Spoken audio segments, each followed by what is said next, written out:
So you can see that over here in the column in the white, and the column in white depicts the power consumption without an air pre-cooler, the Munter's air pre-cooler, and then with the pre-cooler. And you can see there are some savings in the months here where we don't see savings is primarily because it's cooler months. We don't find the use of a pre-cooler so much at that time because it's really cool. And it really starts from the month of April up to October.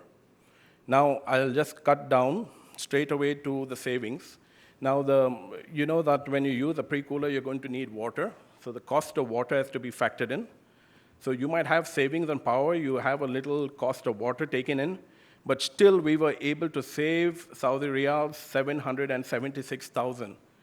Just to give you an idea, that's 1.33 crores per year in just savings.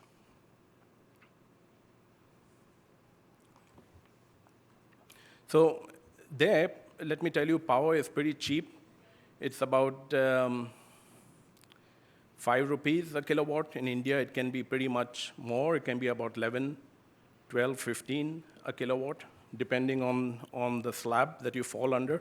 So the more costly power is, the better the savings. And that's how important it is. And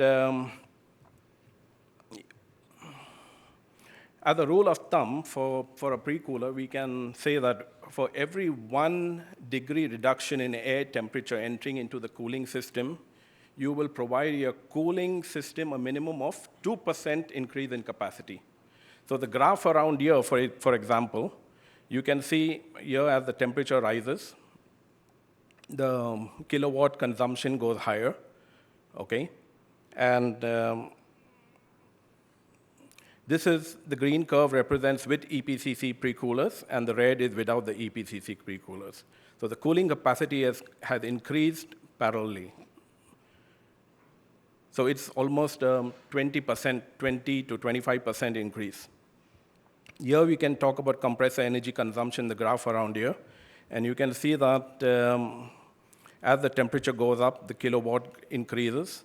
But with the pre-cooler, you can stay below 8. Compared to 9.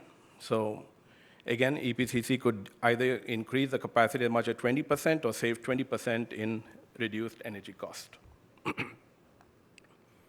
And there are various applications that we could have in supermarkets, cold stores, food processing, warehouses, and customer groups would be typically refrigeration companies like Carrier, Lennox, York, Daikin, et cetera. Condenser manufacturers, refrigeration contractors, supermarket, industrial applications, property owners, energy companies. And it can be done retrofit, which means on existing installations where you have chillers and condensers already, and you can also have it on new installations. This is an example of a pre-cooling system. This is at L'Oreal in Pune, and they have a similar one in Spain. This is the one I was talking about. Okay. So with that, I'll go to the next technology called the dry cool system in Munter's. Sorry, you have 2 more minutes. Okay. Yeah. So just the last 2 slides. So conventional air conditioning system does not effectively control humidity, but with the dry cool, we can also control humidity. And it's cost efficient because all the heat energy needed for the operation for the desiccant dehumidifier that takes out the moisture is recycled from the cooling components itself. I mean the heat from the DX cooling coil used. So just to give you an example, let's say you have starting point is around 33 degrees. And to go down all the way, if you're using conventional system, you will have to go all the way down up to here to cool, and then reheat it to bring it back to a level of 15 degrees. But with dry cool, you can cut that, and you have a savings. The savings can be quantified like this, 30 tons instead of 50 tons using typical DX system. So we have a lot of technologies like these, and then you can always log on to munters.com to get further information. And thank you so much for your attention. Thank you very much, Adrian. Without further ado, I would like to give the floor now to Smita Vichare from the GIZ. You're working as senior project advisor there, and I think we already mentioned a couple of times today the GIZ, so happy to give you the floor for the last presentation.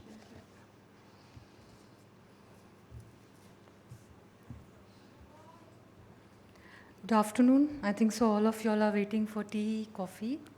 I would not take much time, but before I start with this topic on sustainable sector transformation, I would also like to share the activities GIZ is doing right now here in the country, the project which we are implementing. The project that is being implemented right now here in India by GIZ Truklima is the HCFC phase-out management plan. We have successfully implemented stage 1, and here we are the lead agency for the servicing sector. Servicing sector is huge in our country, and we can say there is a need of transformation also over here. And our little contribution through HPMP to the servicing sectors, we have trained them to, or you can say we have done capacity building of these technicians, the refrigeration, air conditioning technicians, and we have trained about 11,000 technicians in room air conditioners, where we teach them in good servicing practices, and we had given them information about the alternative refrigerants which were to come in.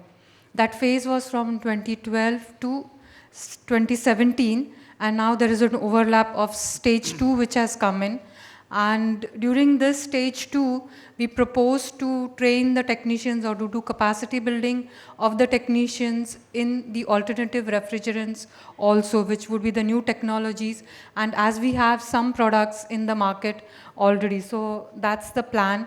And the plan to take the number of technicians that would be trained in stage 2 of HPMP would be about 17,000. So it's pan-India program which we are doing.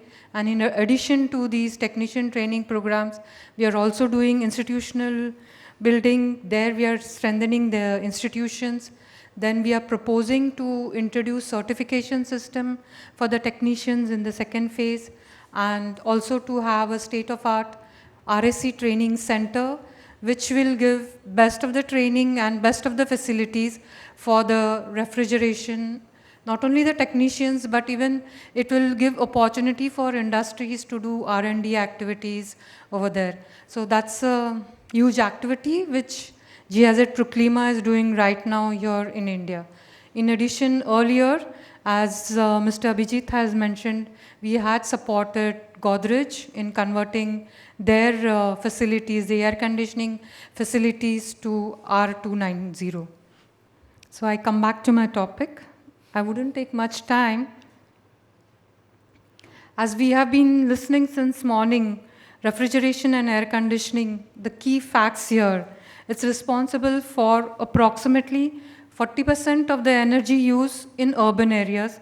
Right now, we are not saying anything about the penetration and the rural areas where the air conditioners have yet to reach, not in a big way, they haven't reached.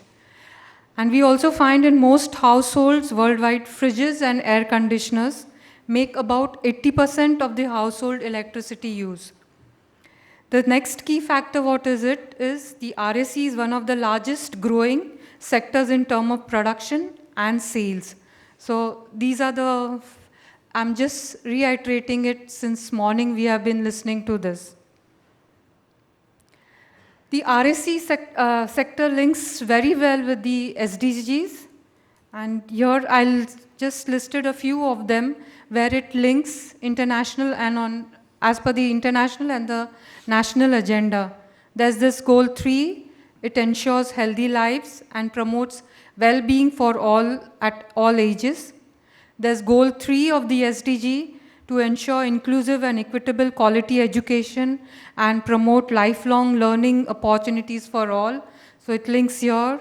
There's goal 8 of SDG, to promote sustained, inclusive and sustainable economic growth, full and productive employment and decent work for all. So this is also supporting RAC sector. Then goal 9, that is build infrastructure, promote inclusive and sustainable industrialization and foster innovation. Goal 13, which relates here, is take urgent actions to combat climate change and its impact. Next goal is 17, strengthen the means of implementation and revitalize the global partnership for sustainable development. So when we come to the RAC sectors, okay, the two types of greenhouse gas emissions we see. Overall emissions, it's the cooling, that's the direct emissions, that's from the refrigerants. And the other, which is indirect, is the electricity production, that is the indirect emissions of CO2. So when we are seeing these benefits and the non-benefits of using the refrigerants, we see the benefits of transformation. What will happen if we transform to alternative refrigerants? So it's basically leads to environment protection, economic development, and social development. Environmental protection for the country in large, if we see, it's emission reduction, less waste.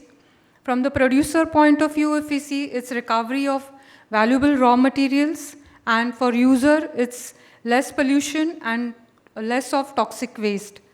For economic development point of view, it's of course energy savings, increased competitiveness, energy and cost savings for the users, and social development, it's improved living conditions and employment for the entire country. Then for the producers, it's the qualification and certification of local technicians. And for the user, its availability allows for CSR, that's green brands. So what do we suggest in transformation? Transformation is do leapfrogging. Avoid multiple conversions. This will save greenhouse gas emissions and tremendous costs also. So here we have shown a figure which shows a leapfrogging from HFCs, and instead of going to high GWP HFCs, then going to low GWP HFCs, instead of that, we suggest, or it's a leapfrogging if it is done, we directly go to green cooling, where its facilities are already available. We have refrigerants which are low or no GWP and environment friendly. So when we are suggesting about leapfrogging, we'll say, is it available? So yes, there are technologies available, and we have GIZ Proclima has successfully demonstrated it. Like for production, we have demonstrated on split ACs, both in China and India. Then we have also demonstrated HC solar refrigeration in Swaziland. Then from the user point of view, it's the supermarkets in South Africa, and post-use, that's the refrigeration recycling in Brazil. So we do have demonstration projects. It's just that the industry, there should be policy decisions and the industry to decide to leapfrog and go ahead with the transformation. Thank you. Thank you very much, Smita, and your overview also of the benefits of transformation reminds me pretty much also on the task from when you go for climate finance under the TCF, for example, that you exactly these kinds of benefits you need to outline in order to get your proposal through the board. So I think that it's good to have to be aware of these kind of benefits that you need to outline for any kind of projects. Thank you. We started like about 20 minutes late. We are now over time, and I think we all deserve a break and tea and coffee, but we have also actually the challenge that there may be some questions. So I would like to make a suggestion. The first part of the suggestion is